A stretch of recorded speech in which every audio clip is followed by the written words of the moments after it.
Chili from Philly. Nick Papa Giorgio from Yuma. Johnny Show!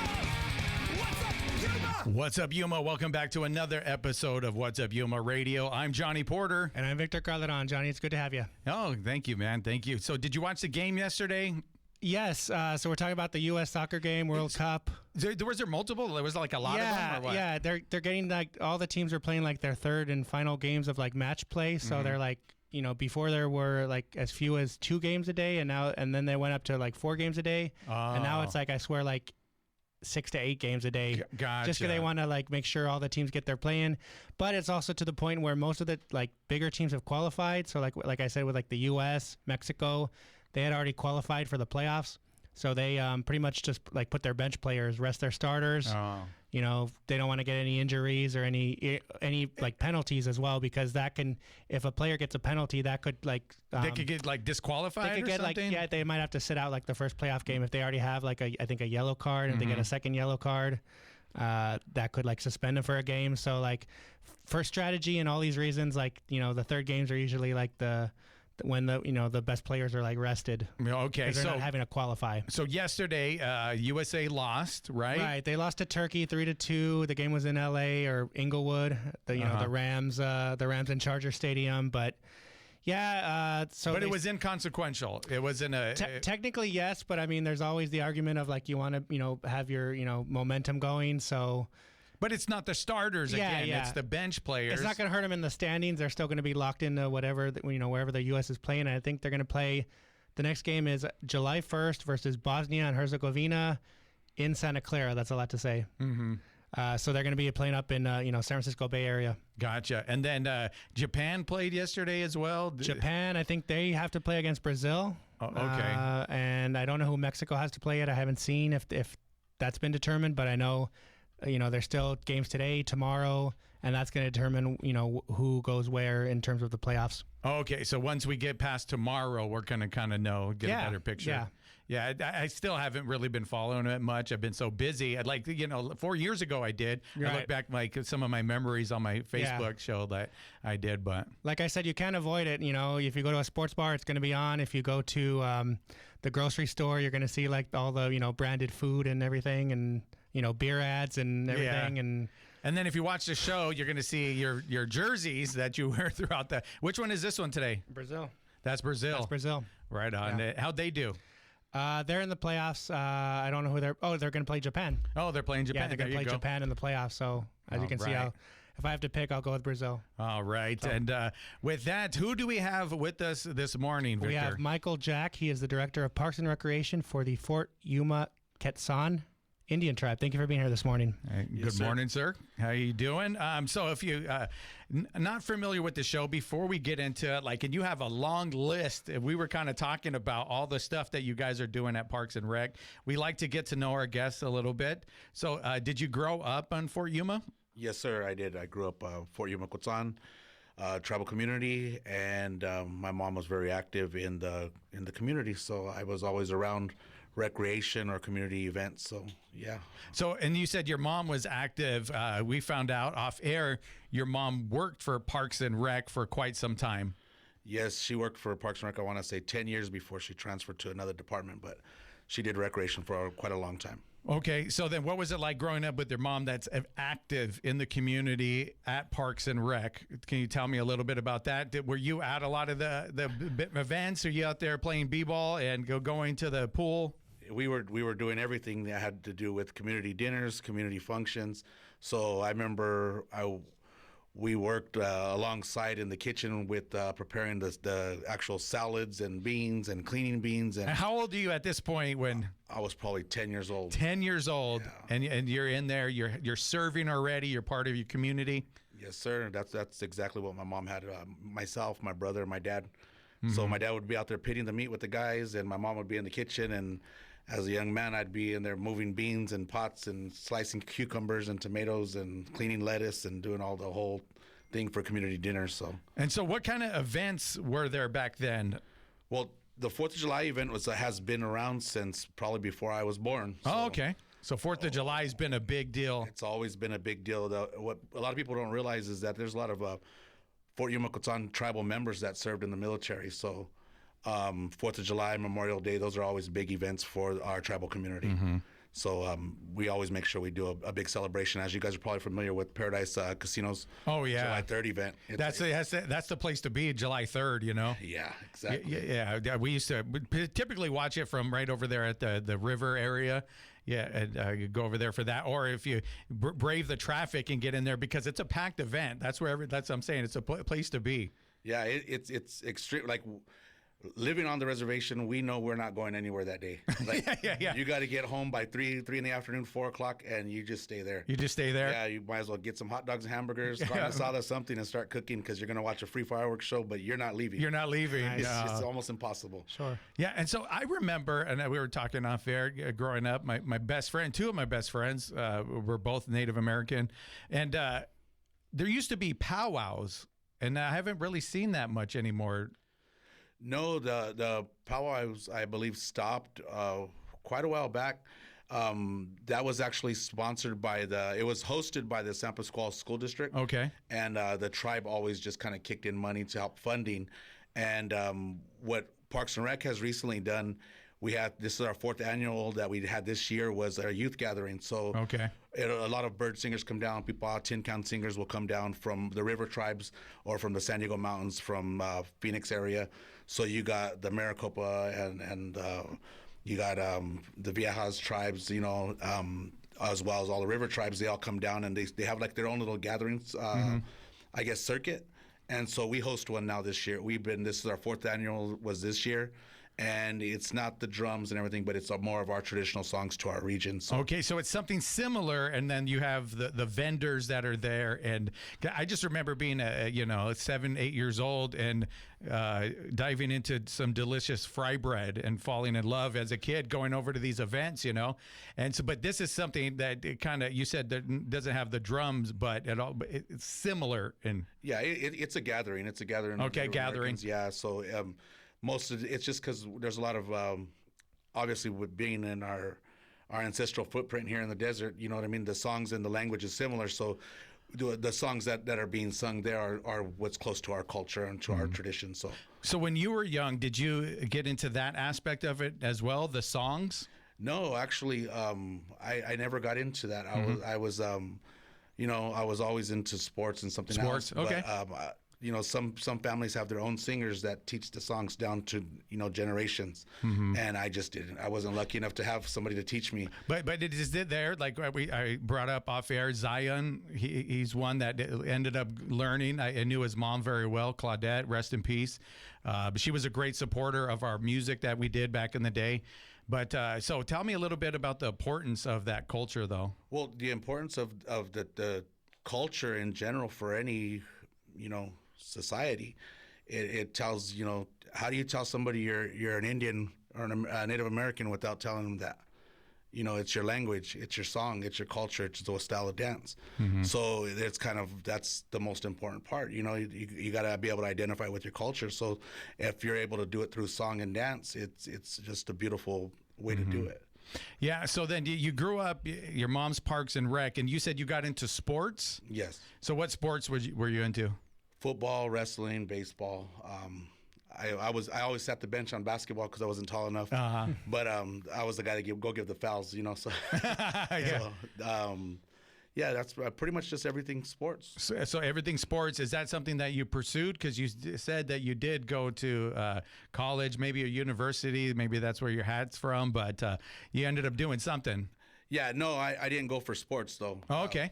No, I went because my mom said we needed to get a college degree. Oh, okay. That was important. Mom reason. Yeah, Mom says you're going to get higher education. This you're going to do. So what was it that you got into? Well, for college, my first bachelor's degree is in business administration, and my second one's in health and human services and management. Okay. So why those? Go ahead. I was going to ask where you went for school. University of Arizona and University of Phoenix. U of A? Okay. So, U of A is a big staple for my family. My brother is a professor there. My uncle's the head of grounds at the U of A. My little sister, she also graduated from U of A too in criminal justice. So it's a big staple. My cousin was probably the first family member to go to U of A. He was a professor here, and at AWC. Actually, his name is Danny Marone. So he was the first one that took off from our family to U of A and kind of just set a precedence. And so U of A is a strong staple. In our Yeah, it's a staple. So then you said you went for what again? Sorry. business administration. Okay. And then I also got a second bachelor's degree in health and human services management. So why those two? Well, business, you got to be able to understand where your money's coming. That's what my mom told me. So I went to school the way my mom told me to do. Yeah, gotcha. You Hey. know, my uncles also agreed. You know, business that's a. So do you have a business mind? So you Yes. could do that no matter where you go, you're going to be able to navigate in these certain situations because you have the wherewithal. Exactly. And in health and human services, I was actually working for the tribe in social services. And so my director at the time was like, "Hey, you can't work here unless you have a degree in, you know, something in kind of health and human services or social work." So I went back and got the credits I needed to get a second bachelor's in that. Oh, wow. So it was just kind of, you know, being taught by people around you and people that actually cared to give you some, like, put some interest in you. They invested their interest in you, and then, you know, see what can happen. So I was guided in the right direction. So then you went, and then where'd you come back? Did you automatically start working for the tribe when you came back? No, I've always worked for the tribe, I guess you can say. Okay. In some way, shape, or form, I've worked for the tribe or with the tribe. But I came back and I was a social services director. So I went from the Indian Child's Welfare Act specialist, which is an advocate in the courtroom. And then when the director ended up leaving, I was the temporary director. And then I just kind of, with my degree, being that I had it, I don't know if she knew that she was leaving, you know what I mean? But she kind of set me up. Yeah. And next thing you know, I was, you know, the director, and that's how it happened. And how old were you when you were the director? I want to say I was 26. 26-year-old, you're the director, and at some point you run for office as well. When did that happen? 2012, I finally got elected. Oh, finally got it. Oh, Finally so you got ran elected. for a couple. You ran a few times. I huh? ran a few times. Yeah. Okay. It's you know, it's a crazy game to get into. But yeah, I finally got elected in 2012. And then How many times did you run before that? Do you mind I sharing? want to say 3 times. 3 times, and you didn't give up. Why was it important for you to continue to run and not give up? You know, I had a good mentor. We were talking earlier. You were talking about a couple of friends that we grew up with. You know, but President Jackson was one of our mentors. He was the one that had me in the kitchen with my mom and his wife and his daughter, and you know, my little brother was with us, and we were kind of just preparing, you know, community dinners. And he kind of I don't know if he meant to be my mentor, but he was kind of indirectly somebody that just kind of like, come on, kid, let's go. You got to go help. Get out here, move these, you know, help me with this, help me with that, and just things like that. And so how old were you about that time? What do you think? I think I was about 10 years old. About 10 again? Yeah. And then somebody just giving you direction and kind of putting you to work had some significance to it. It's like whether it was intentional on his part or not, but it still did something for you. Exactly. It's just like, I guess the perks of being in a small community, you know, the perks of being within our reservation. It's a beautiful thing when, you know, you don't even realize that you're being guided in the right direction, and they're just guiding you.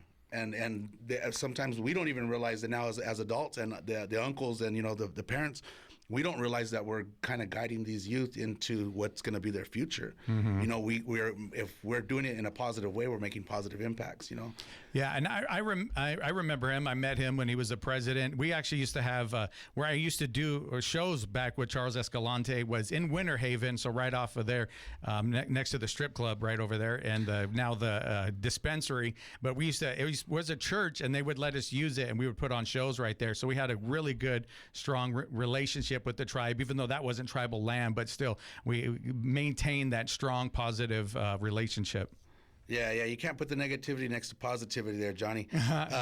You know, the Winter Haven, that's a cutout in our reservation, and it's not controlled by the tribe. So it's kind of like a no man's land. You know, like I was telling people, like there's not even a mayor of Winter Haven. So now I tell our youth, hey, you guys want to make a difference? Why don't you become the first mayor of Winter Haven? Oh, wow. You know what I mean? Because we have a lot of problems within our community, and it's on the Imperial County side, and well, there's nobody to be in charge of any money in that area. So imagine being the first mayor of Winter Haven. You'd be able to control all those tax dollars that go through that little town, and you could put those to work for roads. And is there a pathway forward for that? Because, and correct me if I'm wrong, and then we're going to take a break. But I heard that it was like lost in a bet, or somebody sold it. Like they sold that little part area to somebody. Do you know the history behind it? You know what? I do not know the exact history behind it, but I'm sure it wasn't lost in a bet. Oh, okay. I heard that there's something like that. Maybe somebody sold it illegally to somebody, but you haven't heard that either? No, I've never heard that. But you are for the first mayor. You're finding the first mayor of Winter Haven. Hey, man, we got to do something positive out there. You know what I mean? We got to do something for our youth and give them something to look forward to. I mean, why don't we have a mayor of Winter Haven? You know what I mean? Why don't we have a tribal representative on the Board of Supervisors in Imperial County? Yeah. You know, we're the largest landowner in Imperial County. So, but I didn't come here to talk about politics. Yeah. No. But so when I was there, when we were doing that, my mentor, I had a mentor too, Chris Tortorici. So he had us, like, we would go around and fix up abandoned places over there and kind of paint them and like do some yard work around it. He was like, okay, if we're going to be here, we're going to be good stewards of here. And we would go around and like fix stuff up and make it a better community. Yeah, Chris Tortorici, man, that's a crazy name that you said. I used to work out with him. Oh, wow. Yeah, he was the only guy I ever see bench press like 500 pounds. Oh, yeah. Yeah, and he was a fantastic painter, man. Yeah, I have one of his paintings actually in my living room still to this day. Oh wow, yeah, he's a great man. He's still doing it. He's still over there every Sunday, right there, man. Yeah, that's awesome, man. He's a nice guy. We're gonna take a quick break. On the other side of the break, you got this whole event sheet, that stuff you got going on, but you got the 4th of July. You also got the 5th of July, something going on, and we're gonna talk about that right after this. You're listening to What's Up Yuma Radio right here on 94.7 KOFA Border Radio.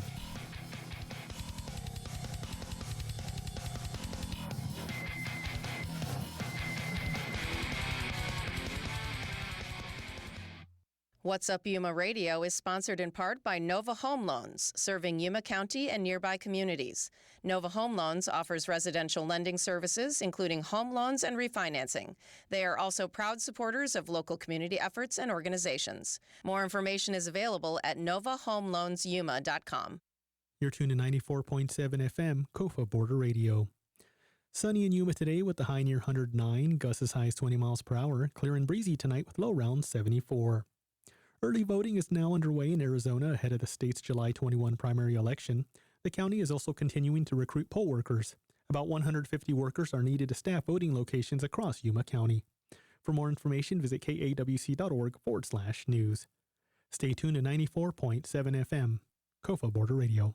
The city of Yuma will host its annual Independence Day Spectacular on July 4th from 6 to 10 p.m. at Desert Sun Stadium. Stadium seating is limited, so bring your blankets or lawn chairs and enjoy the fireworks show.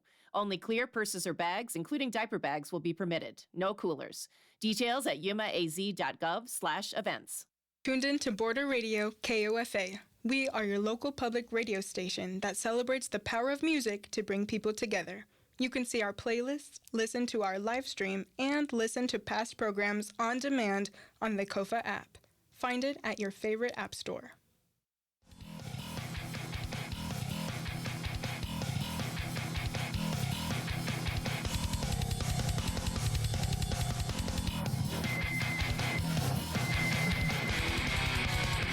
What's up, Yuma? Welcome back to What's Up Yuma Radio. We are here joined by Michael Jack. He's the Director of Parks and Recreation for the Fort Yuma Quechan Indian Tribe.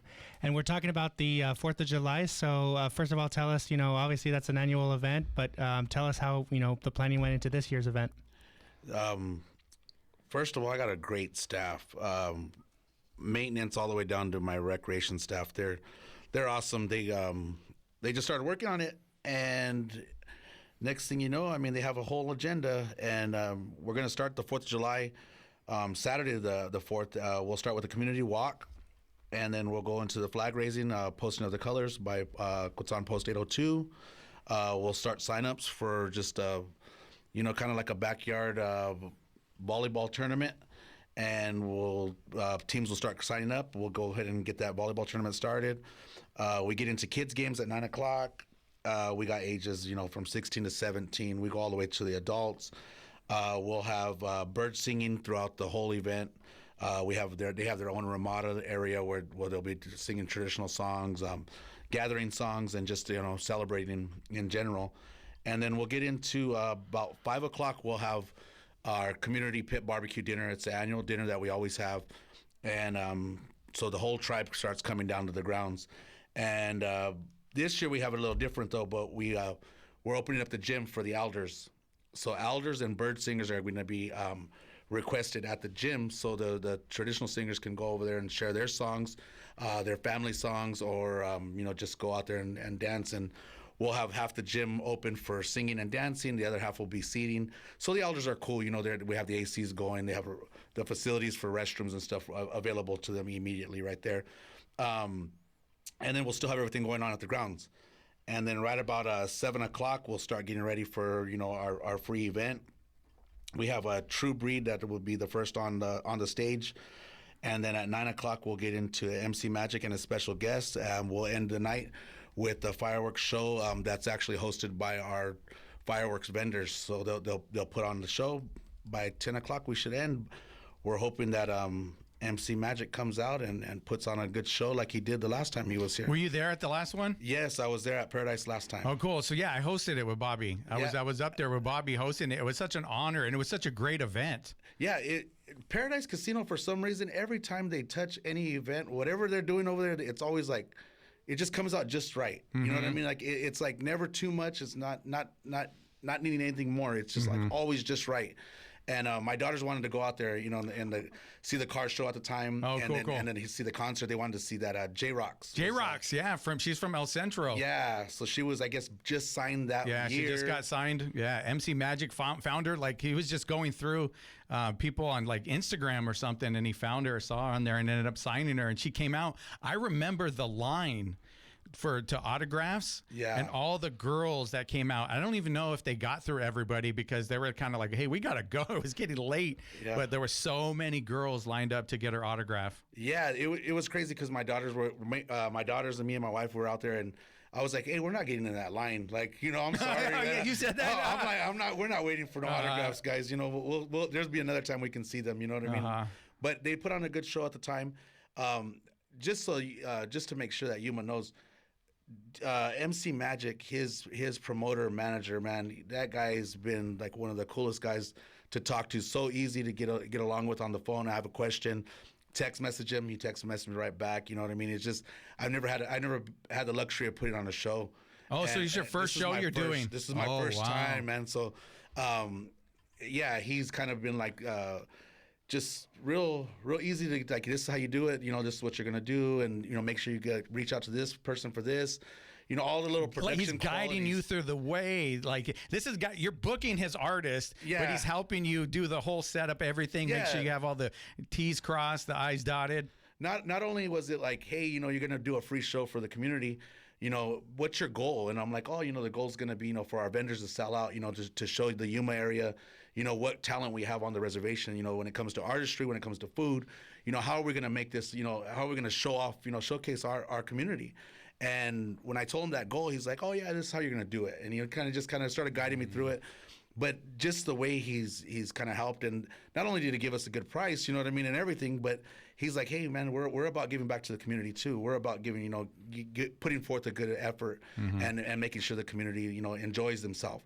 And that's been true to his word. I mean, the only way we'll know different is if you come out to the show. I mean, come check it out. And Magic hit me up, because I've been trying to get him out here, and he hit me up, and he's doing a show that morning. Like, he's going to be at a parade doing something at Bellflower or something, somewhere in LA area, and then he's driving over here just to be with us. Yeah, and then he takes off to Texas, I think, like the next day, or something like that. Yeah, So yeah, it's a quick show, I guess, for him. It's like a quick turnaround stop, but like they said, he's going to come out and do a show. I mean, and it's going to be great. And this is your first one. And you mentioned the vendors. Let's talk about the vendors, because that's a big part of this. And you want to show the talent and what's available, right, within your tribe. Yes, I mean, like, we have a wide variety of different kind of vendors, from beaders, people that do beadwork, to artists that do sketching and canvas paintings, to people that make T-shirts, people that make hats, do embroidery. But then you got all the talent of food. I mean, there's going to be different vendors of food. It's not all going to be fry bread. And yeah, and you mentioned that you were saying like there's a number of different like certified chefs. Oh yeah, part of your tribe that are going to maybe be there, but then somebody that you can highlight. Yeah, I mean, we always all of our vendors that sell food through Parks and Recreation, we try to use all of them. So we have Gyoro's fry bread, we have Yazi's fry bread, and those are just the ones that make the fry bread that people mostly probably buy from in the Yuma area. Yeah. But they're not only going to be out there, but they also have other menu items that nobody really goes after. You know what I mean? But they have other things that they sell, and then we have local chefs. Like I said, there's probably like 4 certified chefs. And I don't know if they're even going to be selling because I haven't seen the vendors list that goes through. I believe she was here before, Economic Development. Yeah, Amelia. It goes through her office. But I mean, like, we have a number of things like Becca's Bites is one of our vendors. I don't know if you heard of her. They're out there, you know what I mean? We got Amber Ray, who does another, I mean, her and her family, her and her husband do a wide variety of food too. They've actually catered for a few different of our events, like our youth gathering. Oh, okay. Same thing with Mona Gyoto, who's always coming through with fry bread and rolled tacos and her salsa, you know what I mean? Like, these people sell out all the time, and they're going to be out there. But, I mean, we have Janiqua Mills, who does, like, her lemonade stands. We have Luca Jean, who does all the jumpers. They do the water jumpers and stuff like that. So we have a wide variety of vendors, just, I mean, that are from our area, from our reservation, and they run very successful small businesses within the Yuma area and the reservation itself. But, you know, come on out, try it. I mean, I'm not even listing all of the vendors. There's so many. You said there's a lot of them. And this is a free event, right? Yes, sir. Free event.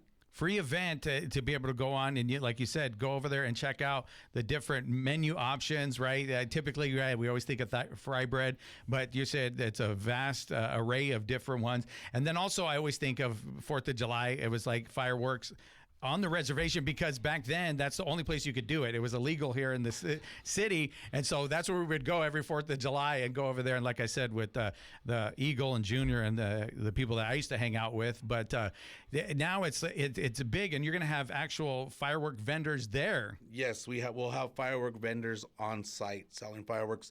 It's the same every year. So what we're doing is nothing new, but some of the new things that we are going to have is we're going to have an area where people can go safely light off fireworks. Oh. We will, on the 4th of July, we will have Imperial County and Winter Haven Fire on scene to prevent any people getting hurt or anything like that. But we will have an area where you can light off your fireworks, and then you can buy fireworks, take them home with you, however you want to do that. That's up to the people buying. But we'll be selling fireworks. So I want to bring up before we go. So in Parks and Rec, you have a lot going on, right? So you even said when you're over here, the people that book this, they're like doing a basketball tournament or they're doing something. Yeah, tell me a little bit about that, like what you have on and the different recreational stuff that you have. So we have currently we have a high school co-ed basketball league going on right now. We'll be having co-ed flag football coming up. We have summertime, we do a wrestling camp. So we just do a bunch of different things. We have we'll be going through soccer. We do a kickball tournament. We'll have a kickball tournament for 4th of July. On July 5th, we'll do a community kickball tournament. We have elder chair volleyball that goes on every single day. The elders are there Monday through Thursday. From 12 to 3 practicing. They're just staying active, you know what I mean? We're trying to keep our elders active, and there's like 25 elders that show up every day at 12 o'clock. They are in our gym. They're ready to play chair volleyball. And so we're going to throw a tournament for them, and they're going to have their own little tournament on July 5th in the gym. We'll be going from that horseshoe tournament, kickball tournament, chair volleyball tournament for the elders. We'll be going into a live performance by Uproot from 3 to 5 to end our 4th of July festivities. So the end at the 604 Picacho Road, the Quechan Community Center, and Uproot will be live on stage July 5th. Oh, and that's always going to be a good time. And before we go, because we're running out of time, I got to say, I just found out earlier that your mom put on the very first battle that I was ever a part of. That was so cool, man, when she was at Parks and Rec, the one with Little John and Beaks and L-Dog and Z93. Yes, she did. That's when I'm telling you. That's when I remember you guys. You guys had your battle rap right there. Like I said, I'm probably a few years younger than you guys, but I remember you guys were rapping up there, and She did it. Yeah, she was one of the ones. Very cool. Well, tell her thank you for that, because that started. I ended up doing more and more battles after that, and actually winning some good money and stuff. So that started a whole thing for me. But thank you so much for everything you do for the community. I really appreciate it, and I'm excited to be at the event on the 4th. All right. Thank you guys, man. Thank you for having us. Chili from Philly. Nick Papa Giorgio from Yuma.